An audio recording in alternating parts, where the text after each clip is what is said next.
என் சந்தேகத்தை கொஞ்சம் தீர்த்து வைங்க. என்ன முருகேஷா? அதாவது பேய் இருக்கா இல்லையா, பார்த்துருக்காங்களா பார்க்கலையா, நம்பலாமா நம்பப்படாதா, இது எனக்கு தெரிஞ்சாகணும். இதுக்கேப்பா நீ இத்தனை தடவை திரும்புற? அதுக்கு அந்த சாமியாரே தேவலை போல் இருக்க. ஏப்பா பேய் இருக்கா இல்லையா, இல்ல பேய் வர்றதுக்கு ஏதாச்சும் அறிகுறி இருக்கா? லேசா மல்லிகை பூவா? மல்லிகைடா. ஏன் ஏன் கத்துற? சரி சரி சரி, காத்துல அப்படியே மல்லிகை மனம் வரும். ஏப்பா வருதுப்பா, மல்லிகைப்பூ வாசமும் வருது. நான் கேட்டேனா? கதை மட்டும் கேட்கறேன். No cross question. கேட்டா என்னது இது? சங்கு பிச்சு எரிஞ்சிடுவேன். என்னது என்னது? சலங்க.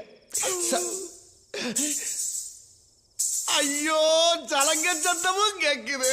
அங்க